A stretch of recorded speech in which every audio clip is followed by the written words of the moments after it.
Good evening, Uganda, and welcome to On the Sports Show. My name is Patrick Kamara. Now, the Olympic Games ended on August 8th, and Uganda came out on top of most African countries because we are ranking number 2 on the African continent with 2 golds, 1 bronze, and one silver. Uganda seemed to have punched above its weight because we remember the first time we got a gold was in 1972 in Munich, Germany, by Jonah Kibura. And then we also got gold in London through Kiprotich, and gold recently through Cheptegei and Chemutai. So we'll be looking into how Uganda performed and how Uganda would actually perform much better if the sports people have been given the support, they have been invested into them, and we can be able to look for talent, nurture it, grow it, and keep it here. My guest tonight is Mr. Donald Rukare, who is the chairperson of the National Council of Sports. Donald, thank you so much for joining us. Good evening. I seem to have seen you on TV when watching this, the Olympic Games in Japan just last week. Yeah. And for us to be able to see our flag being hoisted high, to hear the Ugandan anthem roaring on the Stadium of Tokyo, when the whole world is taking a pause and see our athletes, you know, on top. For me, who's just on TV, it could give me goose pimples. I wonder, you, Donald, who was in Japan, what kind of experience, if you can relive that experience for us? Kamara, it was a surreal experience because that was the Olympic Stadium in Tokyo. And on those 2 evenings, actually 3, because we had all our athletes, we'd been going to the finals. Mm-hmm. But it's one of those things that is a kind of out of life or out of body experience when you see your country, person, your country, man or lady, in the race. Some of them were favorites. Joshua is a double world champion, record holder. Peruth also has a good pedigree. And it was one of those things where you're in the stadium with the Honorable Minister next to us, William and a few others. And we were watching Joshua, you know, in the 10,000 first, because the question was also timing, so the 10,000, that's about, I think, 25 laps or so. They kept going, and then the issue really was in the last 800 meters. And really you feel your heart almost stopping. It was really an out-of-body experience. Will he make it? Will he trip, you know? And then we saw this, you know, Ethiopian in the back straight, you know, going, and Joshua had to chase him. But we thank God that, you know, they were able to do the kind of 1-3. In fact, if there were another like 20 meters ahead, definitely, Joshua was going to take that. Yeah, but we definitely, you know, Joshua ran a good race. It's really surreal. For example, to see the red, black, and white flag with our grace crane going up above all other flags in Japan for that very moment. Yes. That's when you feel, yes. You actually shed a tear or two. I mean, some of us are sports people. You know, it's something that we always think about. The Olympic Games are the epitome, the crowning event of any sportsman or sportswoman's dream. Mm-hmm. But having your flag played, you know, twice is really very emotional. It's very emotive. And also, by the way, you know, one thing that we need to think about is that, Kamara, you have been around. You know, one of the is that when we were walking with these T-shirts of ours, this was one of the T-shirts we were wearing. Mm-hmm. You're from Uganda. Everybody, good on you. You know, Joshua's place, or you know, Peruth. In the past, when they say Uganda, they think Idi Amin or whatever. But it has really changed. Sports has that power of changing the kind of outlook that people have towards the country. You know, now talking about the people who have really put our country on the map, and you know, placing us almost on top of the African continent. But the country called Uganda, the government and you people in the sports management seem not to have done so much. Look at how the first Olympiad, Jonah Kibura, almost died like a pauper. Correct. I mean, 1972. How can a person who has given us so much glory, who has given us something so much to celebrate about, almost is forgotten by the country? That is something, that's one of the challenges that we need to address. How is it that even a challenge, Donald? It is in terms of the way, I would say, Kamara, the way sports is located in the total, let's say, ecosystem within our country. We have a very young country. We have a lot of young people. Yes. You know, 70% of our people are below the age of 16.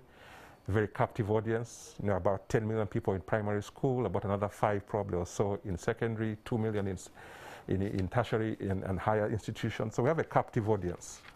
However, when you look at the way, Kamara, sports is constructed in Uganda, even the 1964 Act that we have, which is rather antiquated, most people look at sport, and we have 4 levels of sport, Kamara. And that's why we need to understand that from that holistics and what we're trying to achieve. We have what we call recreational sport, which you and I might engage in and go around, run, play football at that level. Then you have amateur sport, which is what the Olympics is about. So you're doing it at a kind of very serious, but not for the money. So there's amateur sport, and our 1964 Act, National Council Sports Act, is premised on amateur sport in Uganda. Volunteers. We have volunteers, for example. I was in swimming since 2002 till last year, and I was the volunteer president with my executive and all the club members. So it's not really run at a professional level, so you're not being paid, all right? Then you got the level now of the professional leagues. We have some Ugandans now who have joined the NBA. Now, professional leagues is where you're actually being paid, and we have some professional aspects here. For example, football. Some clubs pay their athletes, their footballers, basketball, rugby.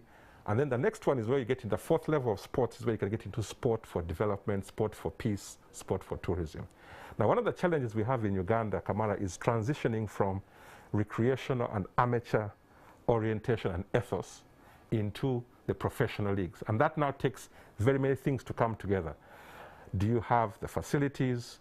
Do you have a good, for example, the TV and audience? Because sports, for example, like in Tokyo, notwithstanding COVID, the bulk of the money comes from TV rights, even the World Cup. So do we have a captive audience? Do we have the market for our sports? And then can corporate companies, like the US, for example, sport is funded 99.9% by the corporates. Government puts 0 money into sports, even for the Olympics. The US team that was there, the government puts in 0 money. It all comes from corporates. Yet here in Africa, it's the vice versa. Government puts in more money and corporates come and complement. And we're trying to change that trajectory to say, how now do we transition from recreational sport and amateur sport to professional sport? Donald, if you have focused on the people who have given us glory, yes, and have really honored them, yes, and given them things, even tangible things that other Ugandans can look at. Correct. No, that alone can inspire. And that is happening, young Kamara. people. Look, when Dorcas Nzukuru, correct, I think won the steeplechase for the Commonwealth. 3,000, yes. 3,000 steeplechase. They built for him for a house. But I understand she has actually been struggling to sort out the title. To sort out the title, which is almost sorted out. Why would that take forever? Because it goes back to what I was saying, the system. How is another kid somewhere in Buko, or somewhere in Rwenzori, or somewhere in Kabale, going to get inspired if the government of Uganda is more or less neglecting hustlers? Exactly, and that's what I'm saying, Kamara, that we are trying to change that narrative. For example, I'm part of the National Council of Sports. One of the things we're now trying to put in place... You're actually the chairperson. Yes. So what we're trying to do with the team is to put in place what we call the National Recognition and Reward Scheme, which is able, at policy level now, in policy for the first time in Uganda, to say, if you win, what happens? But to me, I think, Kamara, it has to be a coming together of different actors, not just the government. For example, even look at Mike Tyson. Let's pick the professional guys who was winning $20 million, $30 million in 2 seconds in a professional match, yeah? But he went bust, from boom to bust. Mm-hmm. So there are many things that need to come together. Move to the professional leagues. We need to empower our athletes, educate them. Can they manage success? We need to be able to have rules around managers. Football has those rules. You go to the UK, they say you cannot spend more than 3% commission for your agents.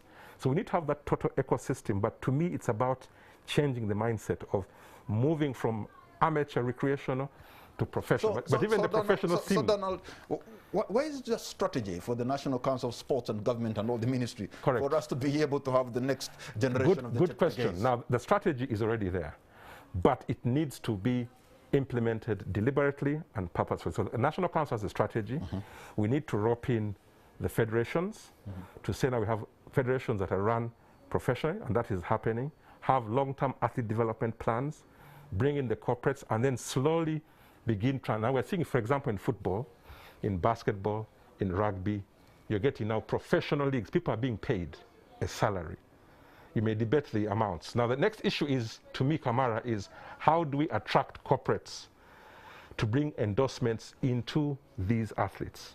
You have to attract them. You have to build a system. You have, for example, yes, I understand you've been trying to build a high-altitude training facility. Interior. Yes.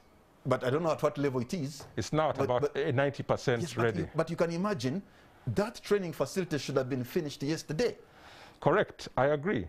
But also, we should attract you as a private investor to go there. A good training facility, it can even bring in money from other people who would want to come 100%. And train from the very place. 100%. And I'll give an example. 100%, Kamara. When we went to Tokyo, from the 23rd of July we came back just on Tuesday. One of the things we had for the first time was a collaboration between National Council, UOC, the sports sector, and Uganda Tourism Board and the Ministry of Tourism and Antiquities. So we had a flyer of come and train in Uganda with champions. We distributed between 3,000 to 5,000 flyers, and we got interest of over 1,000 people who want to come and train, because Teret is about 2,500 meters above sea level. Yes. So we're trying to now get, the road is being fixed. The facilities are, as I said, about 95%, 90% ready. The Honorable Minister of Sports is really pushing for that, and all of us are behind him. You have seen facilities in Japan. Correct. You have seen facilities anywhere in the world. Correct. You distribute 3,000 leaflets inviting people to come to a place that is actually not even finished. It's almost finished. We have been telling them that. You can get embarrassed because people can come. No. We were telling them. The leaflet's not telling them that it's complete. No. We are talking to them. They are aware of where we are. We're in close contact with them. And once the facility is ready, which it will be ready in a couple of, I won't say months, but within a reasonable short period of time, then you're going to see now, first, there are other things that need to happen. For example, having hotel beds and all those kind of things in Kapchorwa, and that will happen organically. But my point is that we need to begin having these kind of conversations. How do we change the ethos? I was just talking to you earlier.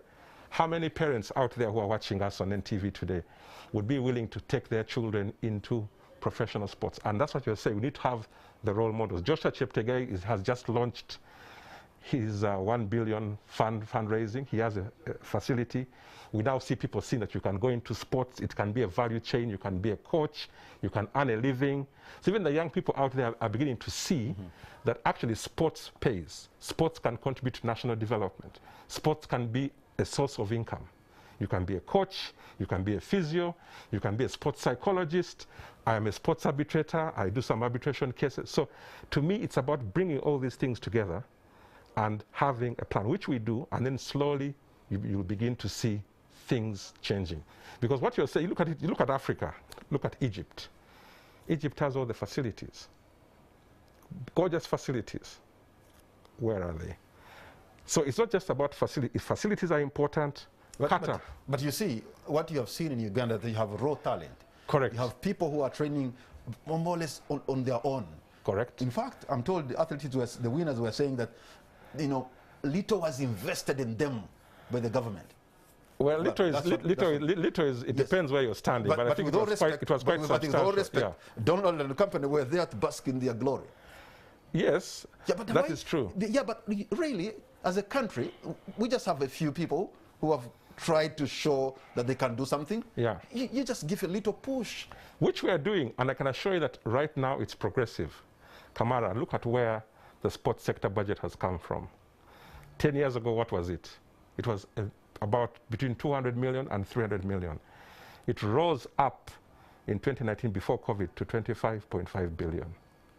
So it has to be, progressive. But the biggest chunk is going into football. That's a debate we can have. That is true. About 10 billion goes to football. Yeah, but we have other sports and games in the country that could Yes, and what we're trying to argue for now is additionality to this. And we believe that will happen. I agree football takes 10, and that's a debate that we're having. But what we want is additionality into the sector. And I believe we can do this from government. We have, for the first time, we have more corporates interested. And slowly, to me, Kamara, it depends how you want to look at it.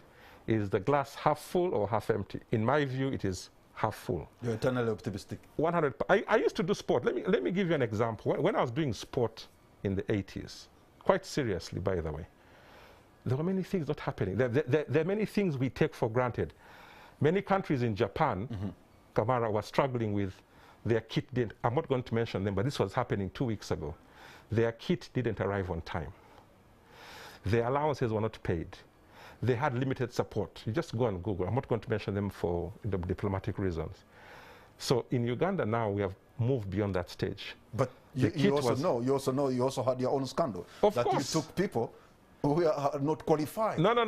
That is not entirely true. That narrative needs to be... Why didn't he play? No, I think we need to understand that in context. So why didn't he play? No. I'll give you the context, Kamara.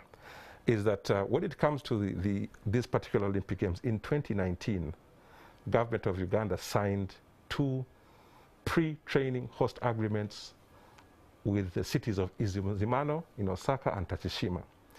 And within these agreements, Uganda was supposed to take athletes before the Games to train in those 2 cities, all right? So this particular athlete, Julius, was aware that he had not yet qualified. He was in the queue to qualify. He never was at the Olympic Games. This has to be very clear to everybody watching us. So the guys who are in Osaka who went on the 13th of June, 1 month, they were supposed to go before, but because of COVID, and this is not unique to these games, it happens with most games, they were in the pre-training camp. Government of Uganda signed 2 MOUs with these cities. Go to that before the games, train those who have qualified, fine. Those who have not, if you have a chance, go there. Now, what happened, once they were there on the 5th of July, we got the final confirmation that he was supposed to come back. They were never in the Olympic Games. The Olympic Village officially opened on the 22nd of July. So you mean they should have qualified from the other side? It's possible, yes. Even athletics is possible, because the qualification period closed on the 5th of July. So, Kamara, please, we need to have the facts correct. That this wasn't just something that was, the way it is being portrayed. And these are things that you can check even in Australia before it has happened. So this was the pre-training camp. He was never in the Olympic Games. To become an Olympian, you'd have to officially go to the village, which opened in Tokyo on the 22nd of July. Yeah. So it's very clear on that. So how come, in Uganda, what was, how can I say it? What was trending that you have more officials? Yes. You have more officials yes. representing Uganda. Correct. Than actually athletics. No, again, you see, Kamara, and I really implore you to, one day we should take you to the games. People, of course, there are very things trend. Increase on the number of the... No, but you'll go legitimately. The issue is not about increasing. I think the question should be, what role do they play? And let's look at the numbers. So it's true, we had more officials. Yes, yes, and it's not only Uganda.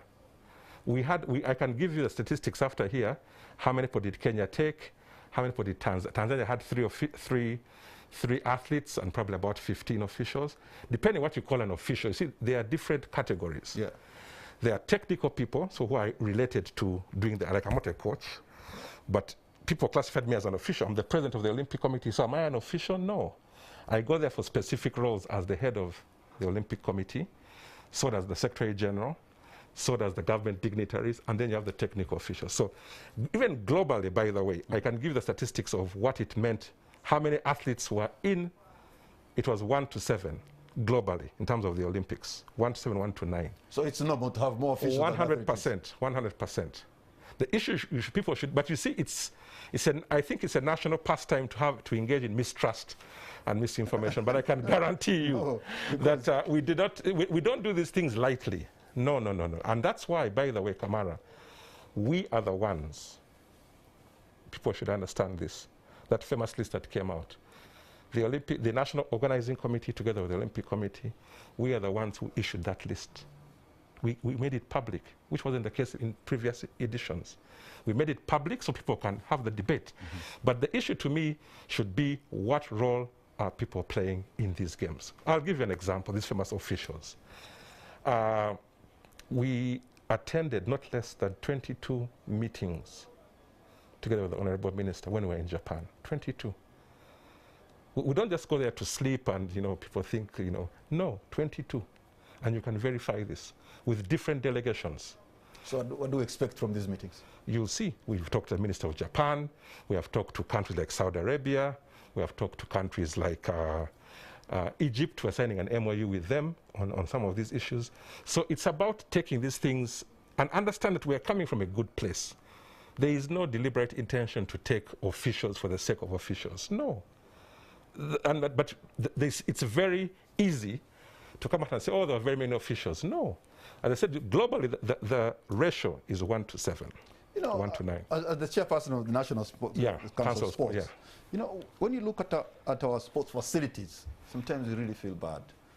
Nambole, which I think was even a gift from the People's Republic of China, correct, is in a sort of state. I agree. That's a national stadium. 100%. Nakivubo, well, it is being built. I don't know when it's going to be finished. We saw an individual. Nakivubo has been renovated because it's being renovated and expanded and maybe changed. And then we saw an individual in Kitende who managed to build a stadium. Correct. The country, Uganda, we have actually not built a stadium. Yeah. This is a gift from China that has just been 100% neglected. I agree, Kamara, and that's what I'm saying. And it's like a sore on the face of Kampala to see our national stadium neglected to that level. 100%. But 100%, sir, you're the chairman of the National Sports Council. No, go slow. You have a voice. We do, and we are making this voice hard. But let's first go factually. Who does Nambole belong to? Let's go factually. You see, you have to understand the system. Who does Nambole? Nambole belongs to the government of Uganda. 50% is owned by Minister of Finance. The other 50% is owned by the Minister of Education and Sports, not the National Council of Sports.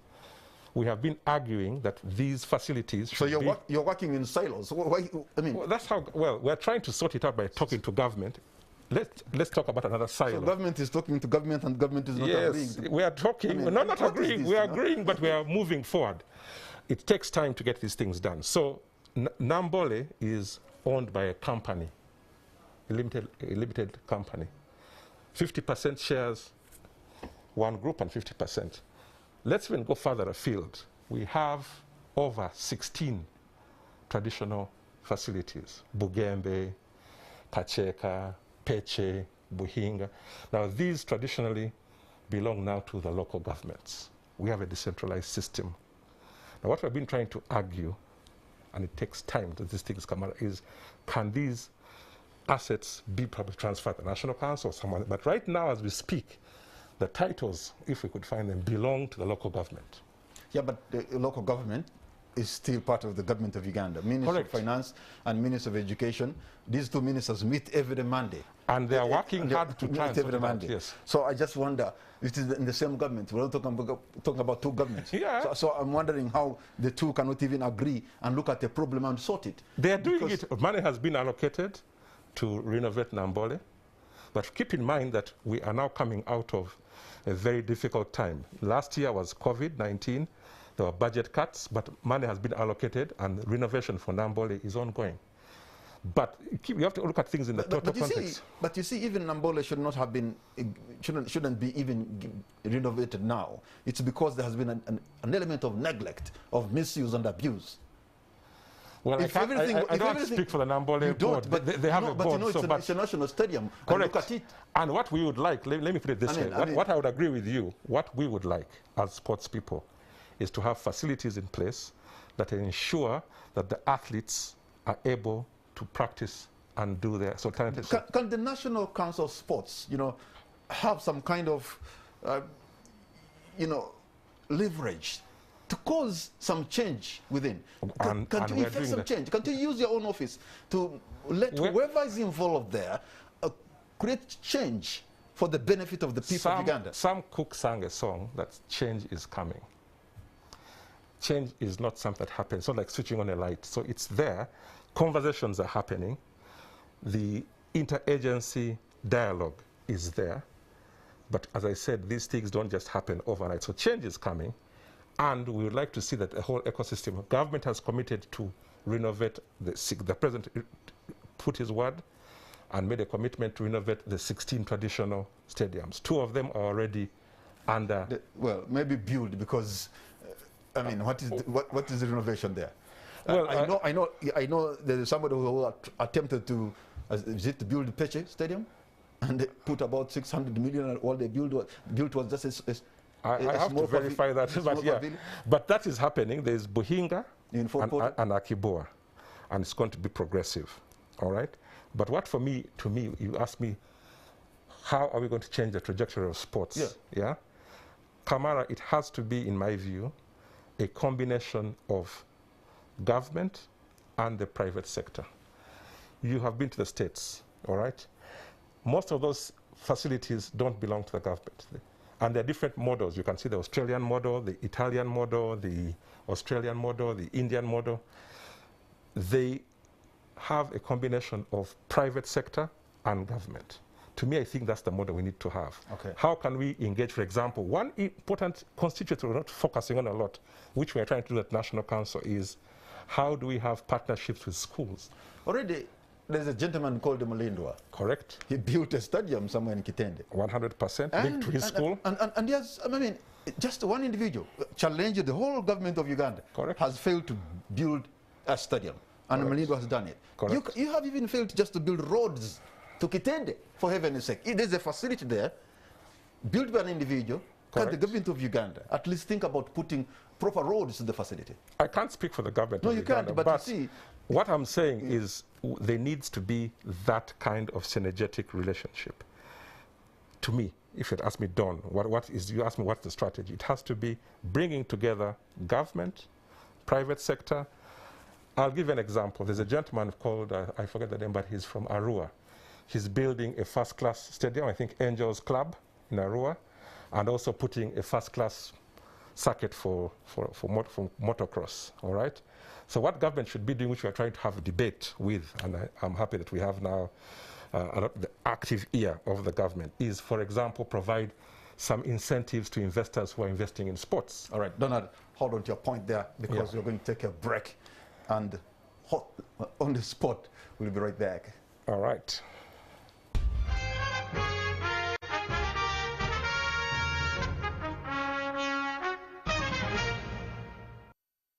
You're watching On the Spot. My name is Patrick Kamara. My guest tonight is the chairperson of the National Council of Sports, Mr. Donald Rukari, and we are looking into the status of sporting or games and sports in Uganda.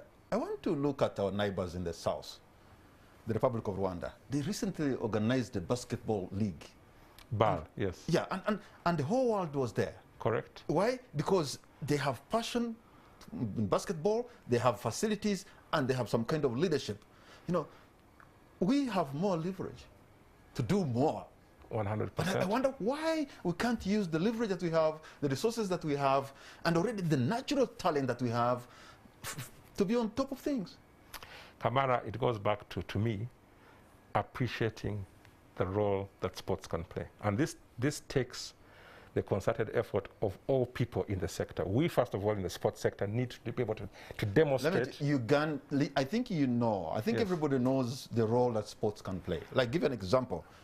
When Uganda Cranes is playing any team in Nambole. Correct. And if you meet people there, you can't tell that this is NRM or UPC or DP That's or FDC or NUP or this is Mutoro or the other is an Acholi. We just feel Ugandans. That's the fourth layer. People celebrate together. That's There's an element of cohesion. Sports for when Cheptegei won, correct. I was hearing people in my area, in fact, changing his name from Cheptegei to Chebiteje, trying to own him, saying he's one of ours. Success has many fathers, and failure has.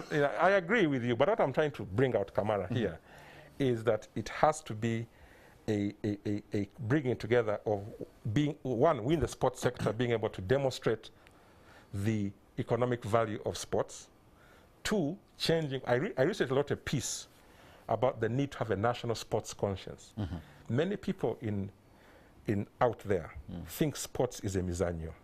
They don't understand that sports is an 800 billion universal industry. So how is Uganda positioning itself to take advantage of this 800 billion sector with our young youth? So can it be a driver of employment? Can it be a driver of livelihoods? Can it be a transformative aspect in people's lives. Okay. You know. And that's what we need to do. The issue, Donald, is not about. It's about you working towards that realization. And that's what we're doing. Because there's even sports tourism. The New York Marathon. Yes. Which happens once a year. If you actually don't book in a hotel room 2-3 months before, even a year, yes, you won't get a room in New York. And that's what we're working on. 1 year before the marathon. That's what we're working on with the period. It's almost a $500 million industry. You have 40,000 athletes running marathoners. You have over 2 million people spectating. Money is just coming into that city. And that if you're traveling there 3-4 months before, you'll never get a room. 100%. But you have to. And what we're already beginning. You either don't want to do this or you don't get it. No, we get it. 100%. Look at the MTN Marathon. It began with 2,000 people. Where are we now? 50,000. And that's why what we're doing in Japan was to publicize and get the different people. We're now checking the air quality, and it takes all these things to come together. We're talking about, for example, running in the Rwenzori. So these things are happening, and now we're seeing a greater connection between the different actors. So just watch this space. It's going to happen. you know, Donald, I know you've said you're eternally optimistic, but 100%. This optimism also we need to see the building blocks for the, But the building blocks are there, Kamara. By now, we should be having the Rwenzori Marathon, for example. We have the MTN. And try to pitch in as a tourism area. And you won't even have issues of the air quality in the Rwenzori, because it is clean. And as I said, all these things were being lined up. It would build a tourism industry. And as I said, we are working build the potential of the Ulbi Marathon. 100%. So not why only the marathon, even for example, we'll be having the Elgon Marathon. 100%. Even the golf tourism, people are coming. It's just that last year was not a good year for us and all this COVID, but these debates are already happening. We have a very good relationship with the Uganda Tourism Board. We have a very good relationship with the ministry. Now, what we need to get now is even the corporate sector involved into seeing. We're talking to MasterCard. So all these things are happening. And that's I really urge you to have a more positive look out of this. And even you in the media have to help us amplify this. But as I said, these things, it's not a matter of switching on the light. You have to be able to build confidence in people to say, yes, we're coming. And the MTN Marathon, as an example, we're talking to people from World Athletics. When we're in Japan, they are coming here you'll host them. They're coming here in November for part of that agenda. So it's going to happen. But it goes back to what you are saying. I acknowledge that there's a need, and that's what we're trying to do day and night. We need to change the mindset of all the actors. Sports is not just but you see, some of these things, with your optimism, if you got about 2,000 or 4,000 marathoners to go to Rwenzori, for example, correct, you'll have even nowhere to accommodate them. No, there will be that's saying it has to be an integrated strategy. If you bring 3,000, they have to know where they're going to stay. Are they going to stay in Fort Portal? If you have a good road network, I'll give you an example. We were in Tokyo. We were driving for an hour. An hour on those roads is like probably from here to Jinja. So it's not just about Fort Portal. It could be, look at Fort Portal, maybe look at Kasese. So it can look at it as an integrated, and we're talking to the tourism people, said it's not just about Fort Portal. If the roads are good, so that's why it's an integrated system. You can be able to say, okay, we're going to run, but we shall sleep in Imbarara, we shall sleep in Fort Portal, we shall sleep in Kasese, we shall sleep in Jinja, depending. Are there airfields? The marathoner guys you are seeing on TV, do you know where they were running? They were running 1.5 hours flight from Tokyo in Sapporo. If you take the train, 8 hours.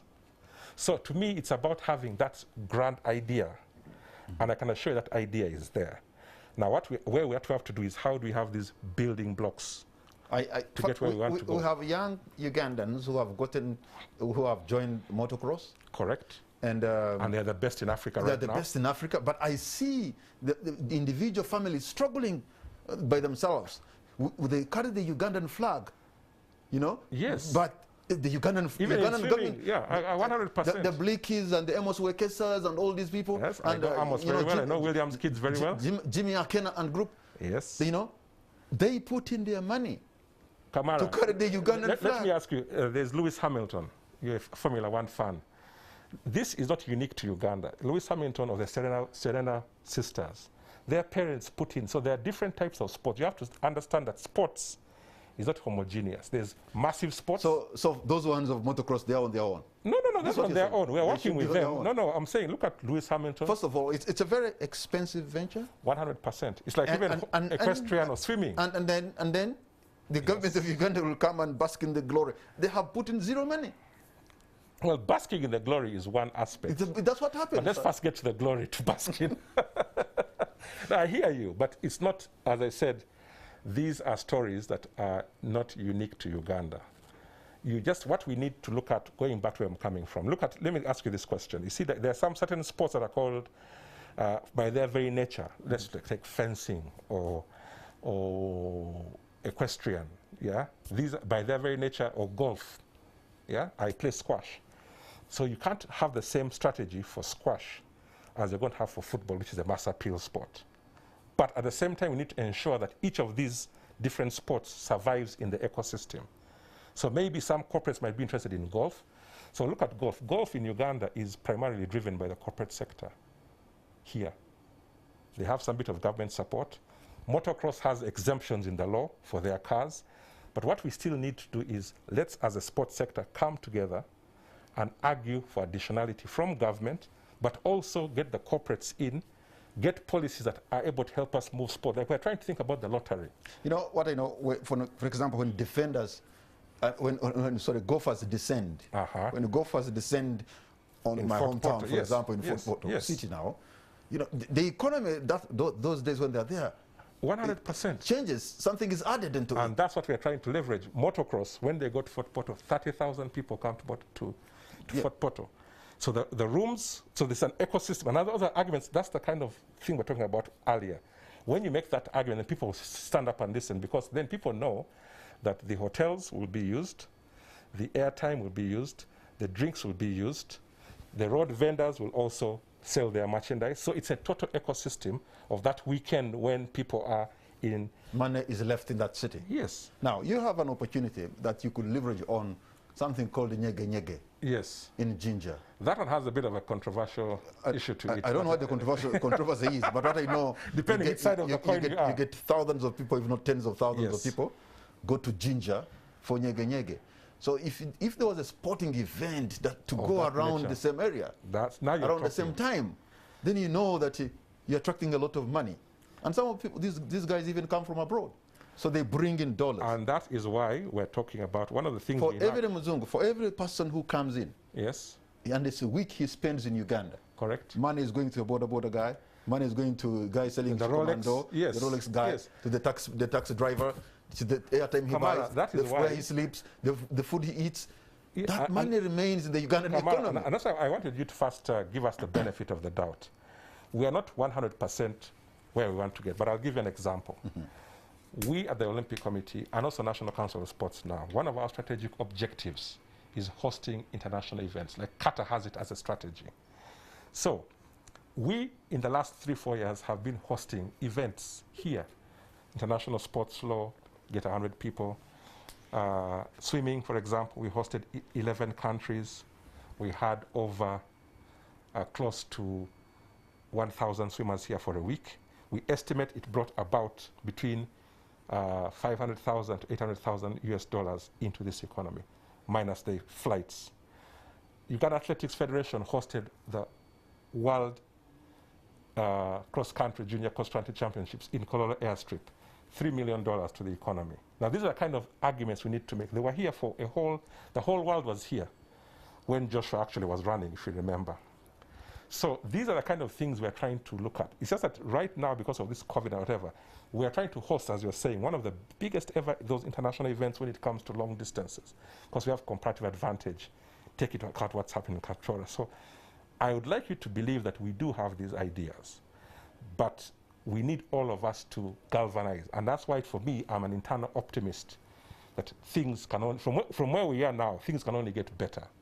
And we do have those plans. And the evidence-based of what these sports can do for a country is there. So to me, I think, Kamara, I would like to invite you onto this journey and say, yes, if we take golf, take motocross, so there's internal sports events, but also external. I don't know whether you have been able to see local games being played in our stadiums, football, for example. I have, yes. And you know, you see young people have talent, you know, they give their all. The young man scores the goal and he celebrates alone. The stands are totally empty. Correct. And I'm wondering, what will it take? But then, when you see other tournaments, maybe built around some passion points, like rugby, basketball, or no, Bika. even Bika football, Yes. or a Masaza. Yes. That stadium would be full But to why? capacity. The question is why? I know. If you know It's why, about the why can't you presentation. translate what happened? who? You see that passion. That now begins. That passion we see in Bika. That FUFA passion is that doing we see in Masaza. FUFA is doing a good job. They have very many leagues. But it's sometimes you have to build the brands, you see. And that's why you need to understand, when we where I'm coming from, Kamara, we said sports in Uganda is still viewed as amateur and voluntarism. FUFA has transitioned to having 60 members of staff, and they have these leagues, they have FUFA TV, and so you have to even build brands of the athletes. One of the biggest things... Maybe, because even within the Super League, yes, you'll find some areas where people are so passionate. I'll give an example of Oduparaka. If Oduparaka comes to Kampala, stadium in Kivuvu will almost be full. Correct. And because there's that passion. 100%. And if you went to Buhinga Stadium in Fort Portal, when Fort Portal FC was playing, yes, the stadium would be maybe full. And because give some kudos to FUFA. They have tried to do that. If you took a game in Muvende, and they're doing that. Muvende, in the stadium Muvende would be full. So you need to borrow a leaf and understand, why is it in some areas we see passion, we see fans and supporters it goes who back, have a lot of enthusiasm, and yet when these other teams are playing in Nambole, they are celebrating and playing for themselves. It is not it's not inspiring at all, because the stands are so empty. I cannot speak for FUFA, because that's the no. But as a general sports person, yes, it's about building the brands. So, for example, if you have the boxers in Kamocha, they were there for a whole week. You had over 3,000 people coming to watch them during the day. Yeah. So they said we have to understand each sport for what it is. Some sports are mass appeal sports. People will come in to watch. I'll give you swimming. Swimming is different from football. Why? Because swimming, the main people who come to watch swimming, they follow probably Chirabo or Adenand or Ambala and all these people. So they'll come and watch. But primarily, the quickest audience for swimming is the parents and the family. Mm-hmm. Rugby has a slightly different audience. So you have to segment your audiences and understand it. One of the other issues that we're also battling within in sports, which is not unique to Uganda, is because of the global shifts in how things are working. The young people are playing more of, there's the whole idea of esports. We should come and discuss that later.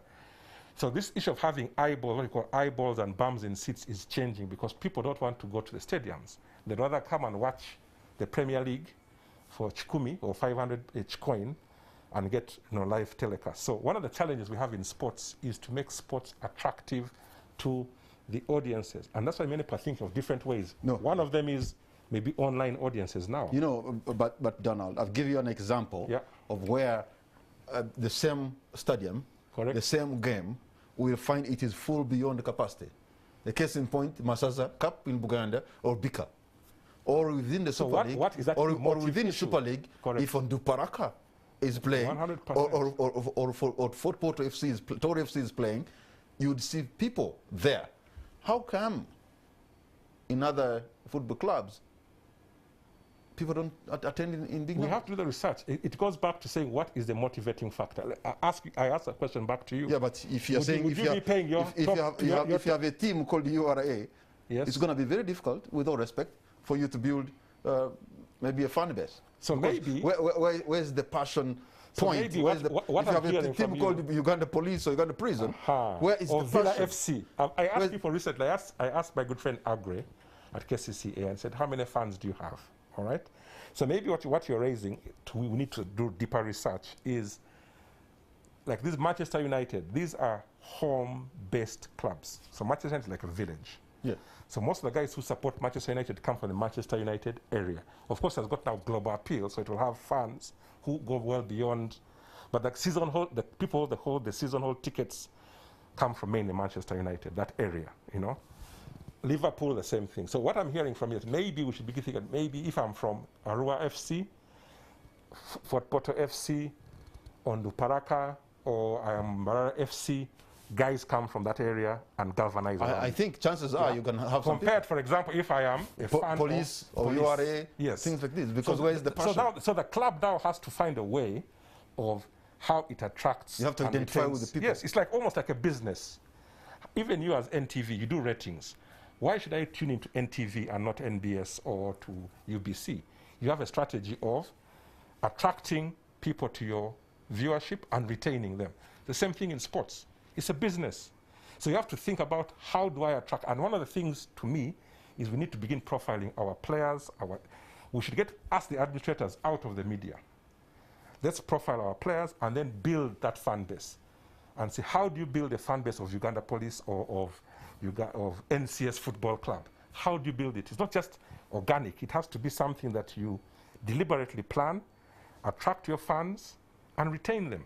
So either your fans are physically in the stadium, but I told now with all these new technologies, people are now talking about virtual fans, immersive technology. I can show you some things. When we were in the Olympics, there were no fans, but they were showing on the billboards, on the big screens, how many fans were following online.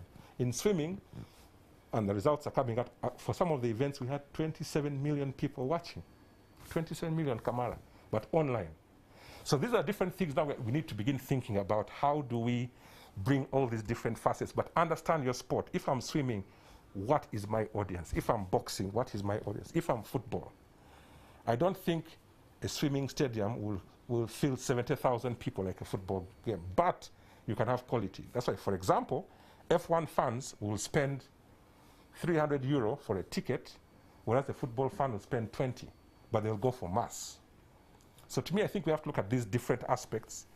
But to me, as I said, I'm still an internal optimist. Sports in Uganda and in Africa is changing.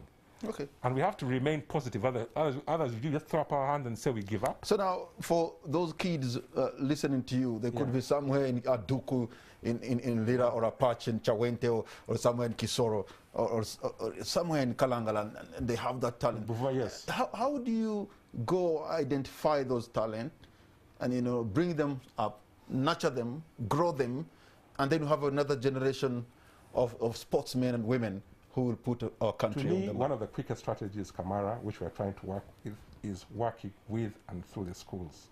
Recently, we met up with the local government sports associations and the school system. We have the primary school system with Mr. Ikanya, the secondary school with Mr. Mugisha. We need to have the schools family on board. Why? Because the schools have between, depending which numbers you want to say, between 16 million and 18 million people, captive audience.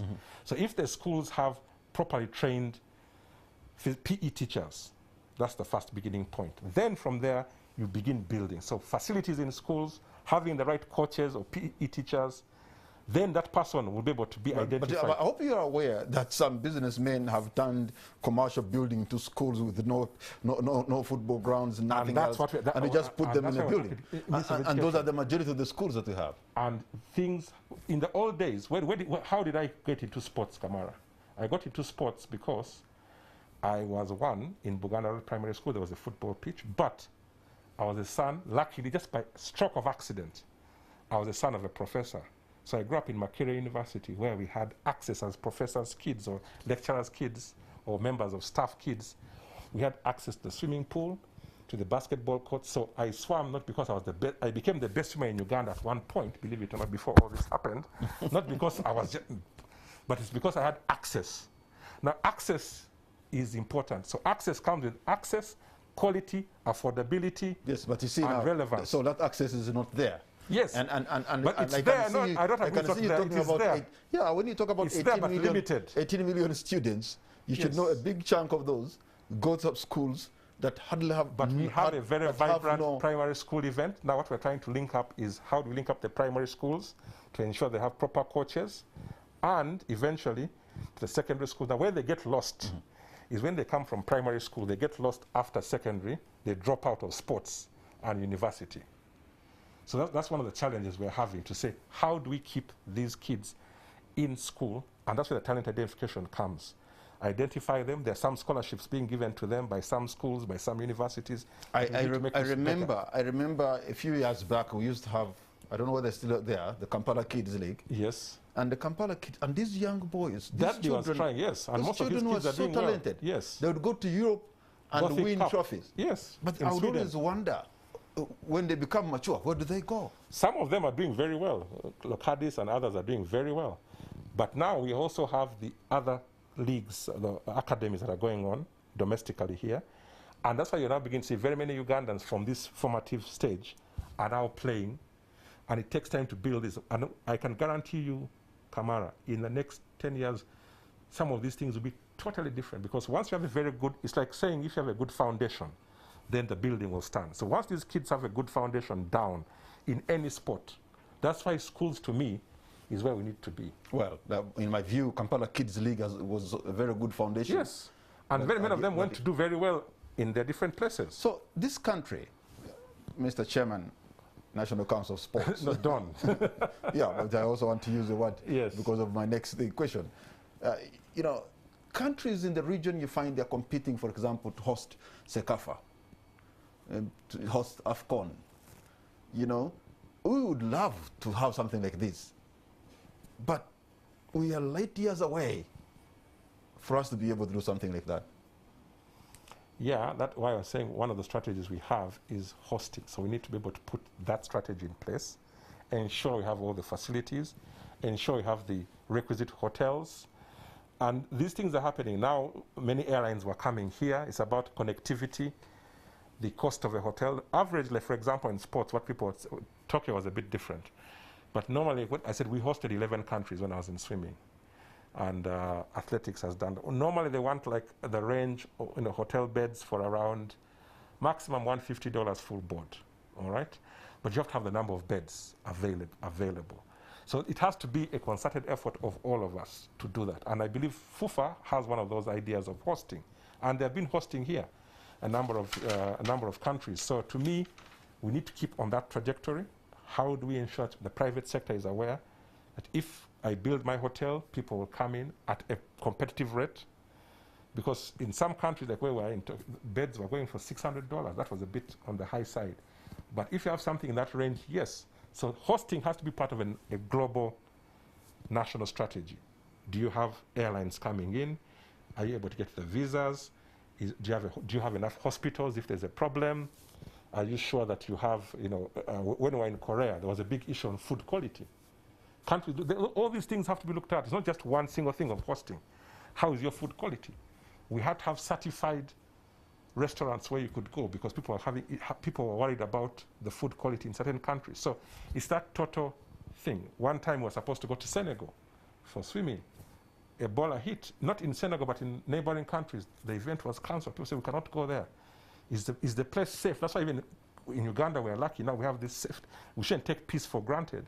Is the country safe? We had an event in a country I'm not going to mention. People pulled out from coming. They said, no, we can't go to that country because it's insecure. Yeah, because there's activity. So there's that totality that you have to look at, Kamara. It's not just a single thing of saying you host. Is the country safe? Is the food good? How is the weather? Japan was super hot. Here we are lucky, and that's those are things we have a tropical weather. Well, I don't know, because as you're talking all the things, I've been ticking a box in my mind. The country is safe, has been safe. Almost 30 years. We're hosting a lot of events. In terms of food, we have the best food. Correct. Maybe on the planet, in my view. When we're in those meetings, those are things we're telling people, and they are coming. On the planet, in my view. 100%. We have the best weather. Did you hear Rob Walker, the guy who was speaking about Uganda when Peruth we talked to him, he's going to be coming here soon.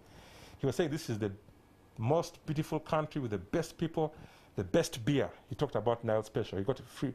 So to me, Kamara, we need to be internally optimistic. We just need to have a proper plan and execute it. And that's something we are really determined to do. Maybe we have not yet understood that God placed us in the best part of the world, and instead of leveraging on what we have, we're there.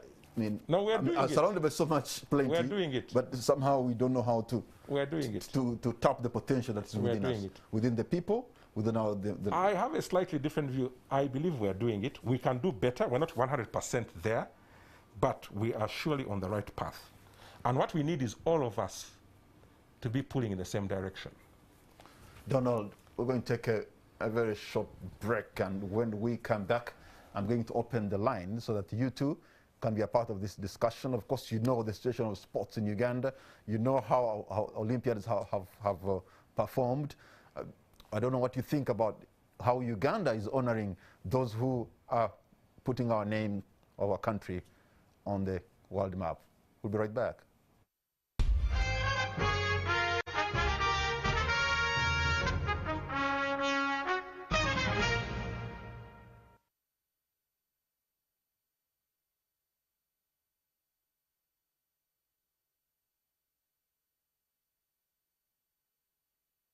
You too can be a part of this discussion. You could be somebody interested in sports. By the way, today is an International Youth Day, so and majority of the people in sports are youth. So we need to hear your voice. The numbers are going to be on the screen. Pick your phone and tell us. In case you disagree with Donald, that's okay, but please disagree with respect. And so tell us what the issue is. You know, I've seen, as I wait for the calls, I've seen Paris-Dakar rally. Correct. Such a big issue. You know, Tour de France, such a big issue. And I'm thinking, even here, the Kilimanjaro rally, you know. Yes, even the Africa Safari in Kenya. Yes. So we have many things we could borrow from, build, nurture our talent here, but also those events bring in money into the economy. You know, you guys have traveled extensively, you understand the sports industry more, and so we wonder why those ideas have not been borrowed, brought here, nurtured here. But Kamara, they have. I think what we need to do probably is do more advocacy and more, because for example, I just getting swimming has hosted. Let me take this caller. Go ahead. I see what they're saying. I have a call online. Hello. Hello. I have a call online. Hello. Okay. Looks like I'm having comms challenges to that caller, and I'll have to drop and try and pick another. So why? No, what I was saying is that they are happening, but what we need to do is to replicate it and grow it to scale, because we have been hosting events. FMU is planning an Africa event here. Recently, we had rugby. Rugby hosted 9 countries here during COVID. About a month ago, just before we left for Tokyo. They were all here and it was successfully done. Cricket did it. So it's happening. And what we now want to do is to amplify that. Cricket had over, I think, 8 countries here. Africa Rugby, they were here. We had Zambia, we had Algeria. So they were all here. Football has been hosting, as I've said. FMU is hosting the African event and very many others. But what we need, as we said, is to bring in all the different actors. To me, government alone will not hack it. It has to be government, private sector, and bring in all these different incentives. Uganda Airlines, the hotels, get good rates. And it's really happening. So to me, I really believe, Kamara, that maybe what we need to do in the sports area is do a better job of advertising what we're doing. But these things are happening. The plan is there. We still have a long way to go. I'm not saying everything is perfect. Far from it. But at least our mind and soul are in the right place when it comes to trying to move sports made in, we call it sports made in Uganda, move forward. Our mind and heart are in the right place. We know where we want to go. Just watch us and give us time. Judge us by our works. If we have the next probably 8 years to do these things, you will see the big difference of what we are planning to do. Well, it also depends how much you invest in individual sportsmen and women, because if somebody is going into camp and every day is paid 5,000 for training and stuff like that, and they're getting peanuts, then even though people are very passionate about sports, they may not get in. True. Because probably you're not and that's investing in them. Slowly, you begin by maybe begin at 5,000 as an example, hypothetically, but build it up. And that's why the corporate world now becomes very important. Because once these athletes, right now, for example, some are being used by corporates without paying for their image rights. We need to change the law. What are the image rights, the IP rights, merchandising? Look at a person like Gorola. This is not joking matter. He could copyright that and make tons of money. So one of the things we're trying to do is put an appropriate legal framework in place. How do you use the image of Kamara? What is the return? If you now have become what we call secondary characterization, how do you benefit? We are seeing this already slowly happen. And again, please, one of the things about our listeners out there, don't look at sports in isolation of the entire Uganda. Look at the music industry. It has taken them time to say that if you are, I don't want to give, let's say, Kenzo or King Saha or Lydia Jasmine, I like her songs, they get paid now. MTN Tunes will pay. So we need to also now translate that kind of model into sports. That if I am Kiprotich or I am Perith and my image is being used for free, is that fair? Can I hold these companies to account? What is the return? So all these different things we are working on said there should be protection even of our athletes in terms of how do we use their images, just like how the artists are being protected in terms of if the radios play, if NTV plays King Saha's song, you have to pay some bit of loyalty. So these are things we are working on. Okay, hopefully we shall get we've been having someone online. Hello. Yes, hello. Yes, good evening. What's your name and where are you calling from? Good evening. I'm calling from Kampala. Okay, your name? Jane is the name. Okay, go right ahead with your question or comment. No, I have a comment. The comment is about the mindset. I think the biggest challenge here that Uganda has is the mindset problem.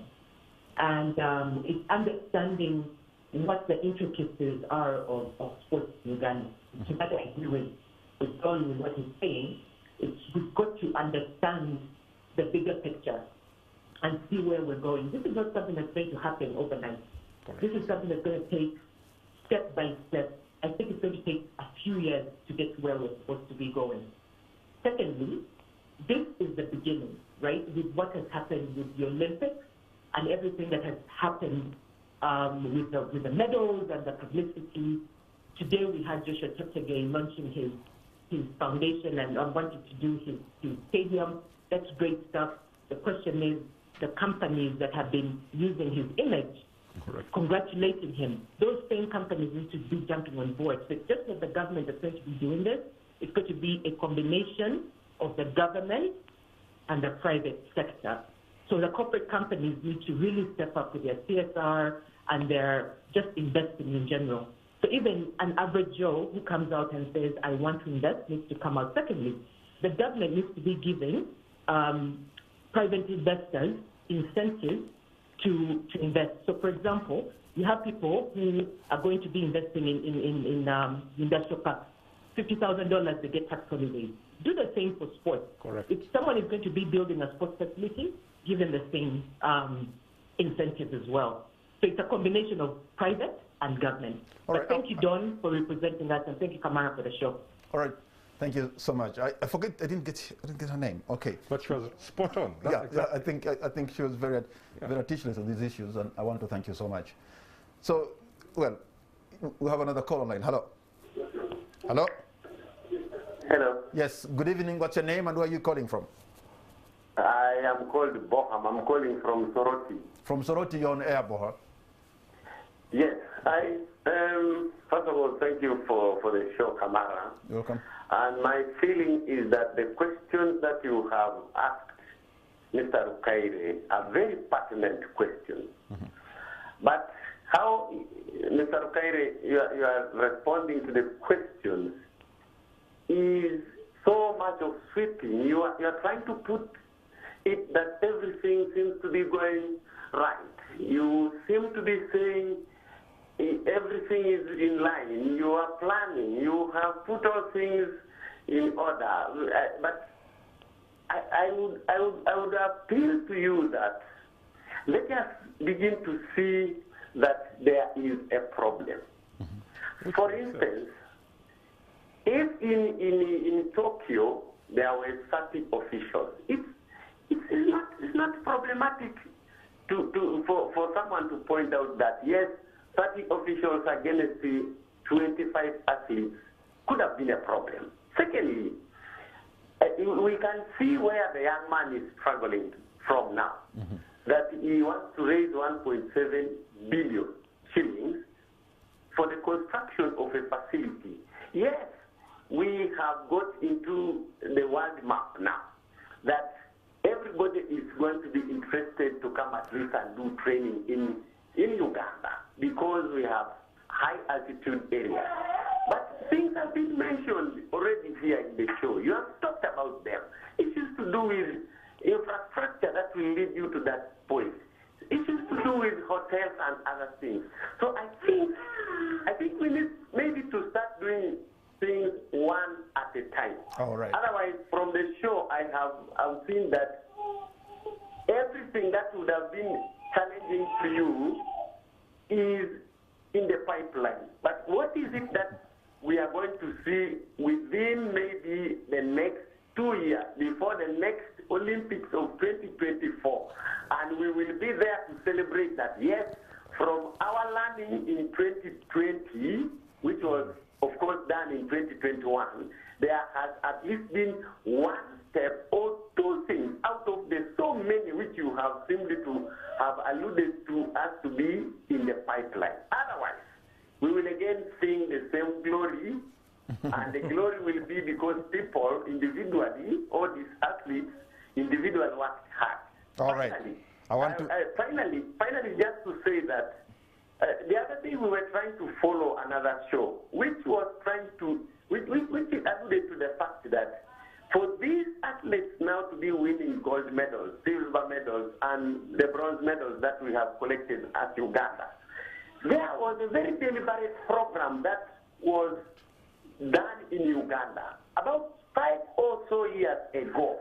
So what is it that we are going to put in place now that we can count on in about 5 years to come? All right. Otherwise, I would like to appeal to you that don't be more defensive. Rather, get it from the host, because this could have been a research done which could help you in your process of making more medals for Uganda and becoming more history. I want to thank you so much, our caller from Soroti, for the expertise, for the knowledge, but most importantly, for the effort you've put in. And I think you are passionate about these issues. I want to take 2 more callers before we conclude. I have a call online. Hello. Hello. Yes. Good evening. Good evening, please. What's your name and where are you calling from? Yes, this is okay. I'm calling from Gulu. From Gulu. You're on air, sir. Yes, please. I want to ask Donald. The guest. First of all, what are the strategies that they are doing trying to take in to help who are still in the finish up with it or even other levels of education? Because most of sportsmen have gone out of education, but instead of including them. Our caller there from Gulu, the line is not very good. I apologize for that, but I think you are trying to ask what strategies there to nurture the next generation of sportsmen and women from the schools. That's what I tried to capture, and he will be able to answer that. So let me take the last caller online. I have a caller already. Hello? Yes, hello. Yes, hello. What's your name? Yes, I'm called Dr. Could you repeat that, sir? Dr. Moni Japura. Okay, go right ahead, doctor. Mr. that sports was referring to a mix of education, such that naturally the internet at times. I remember when I was in some years back in Kalbo Primary School, we have competition within the school and outside, and purpose was younger talents can go when children are still missing. But now you look at the situation happening now. In a situation where almost no education without problem, you don't talk of sports. In a situation where schools of education are demolished for hotels, you don't talk of sports. Okay. Now. All right. Sir, we also, again, had an issue with the line there. Some words were missing, but I could see Donald nodding. In other words, you could imagine he picked a few things. And so I'm closing lines there, and I want to thank you for the effort you've put in, and especially for being with us up to this time. So, Donald, if you could just respond. Thank you, Kamara. I think one, we had the first caller, the lady, who was talking about the need to go, bit by bit. So I acknowledge that. And for our dear caller from Soroti, we're not being defensive in any way. I'm the first one to acknowledge that not everything, and I've been saying this repeatedly, not everything is 100% perfect. That's not possible. And I would be being myself a disservice to say that anything is perfect. But sports in Uganda is moving. There's no doubt that things have changed. I was a sportsman myself, and things are changing. Do we need to improve? 100%. So the things he's talking about, identifying. So what, to answer him, for example, one of the things we're trying to ensure that we'll be ready before the next Olympics and help is the High Performance Center. That's one key deliverable that we're trying to work on. 2 is to make sure we have a sports policy in place and a sports law to help us with all these other things that we're talking about. So I'm the first person to put up my hand and say, I'm not saying that everything is paradise. No, there's a lot of work that we need to move, and that's why many things are in the pipeline. But in order to make an omelette, you have to break a few eggs. So I hear him, and I appreciate his statements, and we'll definitely take them on board. For our last caller, they were talking about the need to integrate with schools, that schools are not having sports, which is true. So we're having debates with and discussions with the Ministry of Education to have it as a policy in that sports, there must be time for sports. And some of them are doing it 3 o'clock, but what we now need is the PE teachers, and that's what it goes back what my friend from Soroti was saying. We need to have a realistic priority, because there are very many things to address, Kamara. We have even hardly touched, for example, in order to get to the point where you're winning these medals, it's not just only about facilities, coaches, and hotels and all those things. No.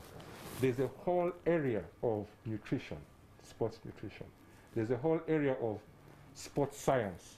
There's a whole area of sports psychology. In sports, we talk about learn to do sport, train, and then learn to win. Now here, mental health. Mental health. So it's a big thing nowadays. It's a totality of very many things, and that's why we're going step by step.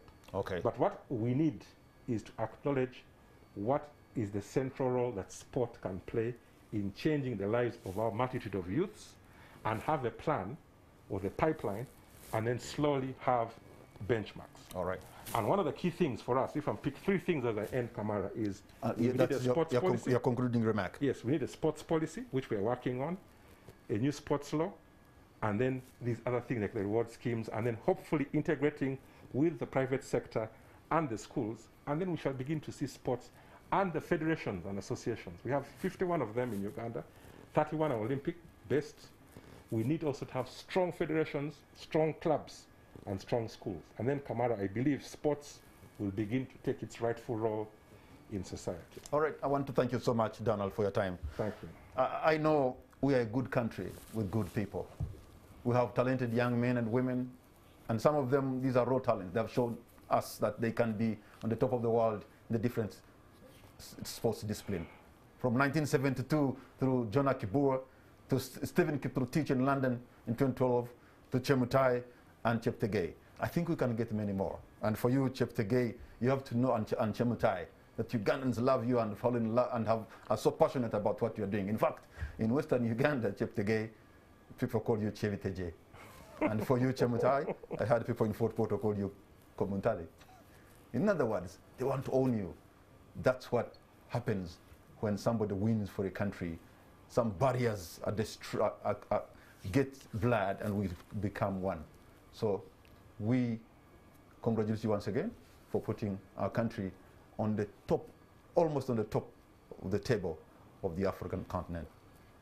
Thank you for your great company. Good night and God bless Uganda.